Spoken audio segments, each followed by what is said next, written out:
A young girl goes missing. A journalist, once respected but now disgraced, takes the case. Alongside a brilliant hacker, they start digging, only to uncover dark secrets, hidden crimes, and a shocking truth no one is prepared to face. Welcome to CinemaNet, where we dive into the most intense mystery thrillers. Buckle up, this story is darker than you can imagine. At the start of the film, we meet a man named Henrik. He calls someone and tells them about a mysterious frame he received. It has no name or stamp. Next, we're introduced to Mikkel, a journalist who's in trouble. A businessman named Hans Erik sued him over an article he wrote, and Mikkel lost the case. Mikkel is having an affair with his business partner, Erika, who is married. Meanwhile, we meet Lisbeth, a skilled hacker and investigator. She's called to meet a new client, but the client is warned that Lisbeth is different and might not be what they expect. Lisbeth is hired to gather information about Mikkel. After looking into him, she believes he's a decent person just doing his job. During her investigation, Lisbeth crosses paths with Hans Erik. Later, Mikkel receives a call from someone claiming to be Henrik's lawyer. The lawyer says Henrik wants to meet him. At first, Mikkel refuses, but eventually he agrees and travels to a remote island. There, he's taken to a large mansion, where he meets Henrik, a wealthy man. Henrik explains that he wants Mikkel to solve a mystery for him. Henrik shares the story. 40 years ago, his niece Harriet went missing. The case was closed and she was declared dead, but her body was never found. In 1966, Harriet, then 16, was staying with her family in the same house. One day, she returned home and wanted to talk to Henrik about something important, but he didn't get the chance to speak with her. That same day, there was an accident on a nearby bridge. After helping the driver, the family returned home for dinner, only to realize Harriet was gone. Despite extensive searches, she was never found. Henrik explains that it was impossible for her to have gone far. There were no ships or ferries for 2 days, and the bridge was closed due to the accident. They searched everywhere, but Harriet vanished without a trace. They believe that someone in the family killed Harriet, and for 40 years, that person has been tormenting Henrik, driving him to the edge of madness. Every year, the killer sends Hans Erik something, a gift that only Harriet used to give him. This suggests the killer is someone close to the family. They show Michael the frames Harriet used to send and compare them to the ones sent by the killer. Their goal is clear. They want Michael to uncover the killer's identity. They know Michael has a reputation for digging deep into mysteries and uncovering the truth. That's why they've chosen him for this job. In return, they promise to pay him generously and provide evidence against Hans Erik, something Michael desperately needs. Michael agrees to take on the job and decides to stay in their house. He quits his job and tries to distance himself from Erika, but she refuses to let go.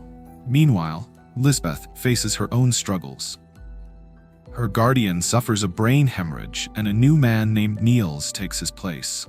Niels seizes control of Lisbeth's finances and begins exploiting her, threatening her and demanding sexual favors in exchange for money.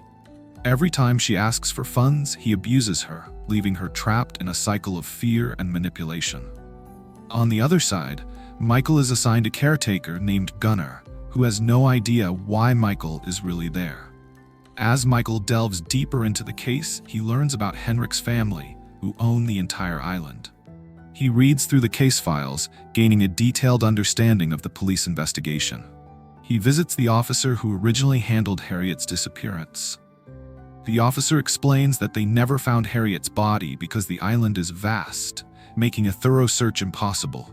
He also admits he never discovered a motive for the murder. Michael then asks about a book he found in the house. It contains names and numbers that seem unrelated to the case, but since Harriet's father gave it to her, Michael believes it might hold clues. He visits the family members to question them, but no one seems to know why he's there or what he's looking for. Everyone is told that Michael is writing Henrik's biography. He visits Harriet's brother Martin at his house. Martin's girlfriend shares some memories of Harriet, while Martin explains that after Harriet's disappearance, their family business began to collapse and the family was emotionally shattered. The next day, Harriet's cousin Cecilia meets with Michael. She tells him that Harriet was closest to her cousin Anita and suggests Michael go to London to speak with her. Michael travels to London and meets Anita, who reveals she hasn't seen her family in 20 years. Through their conversation, Michael learns that many of Harriet's family members were Nazis, but Harriet was different. She read the Bible and had a unique perspective on life. Meanwhile, Henrik and Martin invite Erica to their home. Michael later discovers they want to invest in Michael and Erica's magazine, claiming they feel bad about the magazine's struggles. Michael is against the idea, knowing the family's dangerous history, but Erica ignores his concerns and moves forward with the plan. The next day, Michael finds some old photos from the day Harriet disappeared, taken at a parade she attended. He visits the photo studio where the pictures were developed and finds more photos from that day.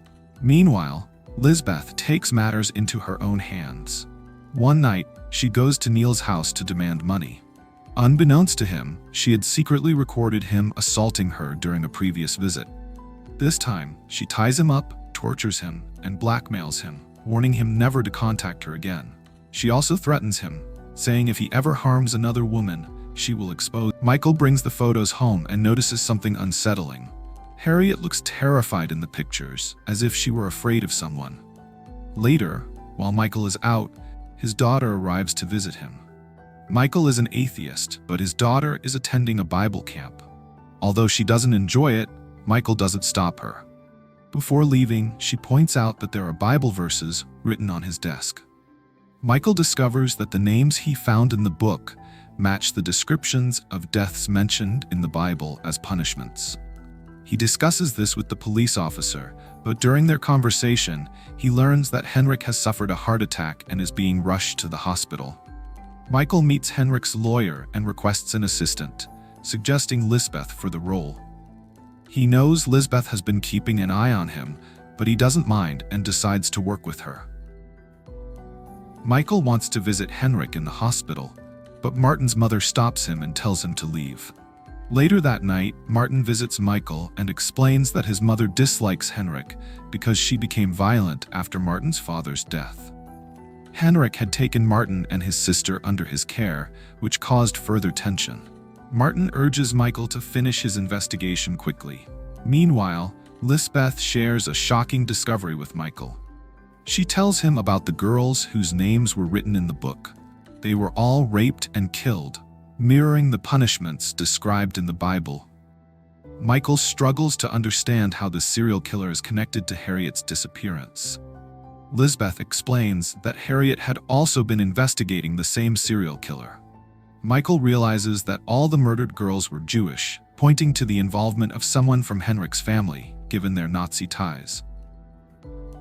The next morning, they find a dead cat left outside their house, which unnerves Michael. However, Lisbeth remains calm and starts taking photos of the scene. While examining the parade photos, she notices an unknown man in the background.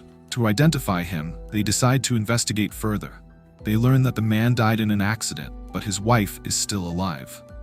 They visit the wife, who reveals she took photos at the parade. In one of the photos, they see the man Harriet was afraid of, but his face is hidden.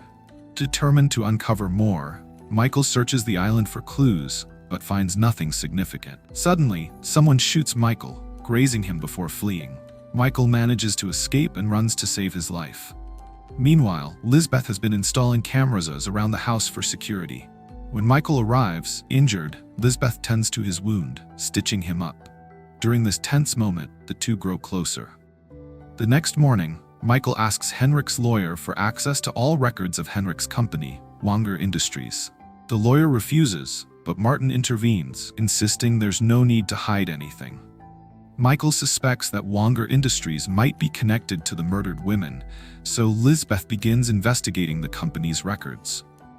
Lisbeth discovers an article revealing that the companies where the murdered women worked had partnerships with Martin's father. This links the victims directly to the family. Meanwhile, Michael visits a local photographer who has documented events on the island for years. After examining an old photo, Michael realizes the man Harriet was afraid of was Martin. Michael also learns that among all the murdered women, only one didn't have a direct connection to Martin's father. However, he discovers that this girl attended the same school as Martin. Seizing the opportunity, Michael sneaks into Martin's house to investigate further. But before he can leave, Martin arrives home.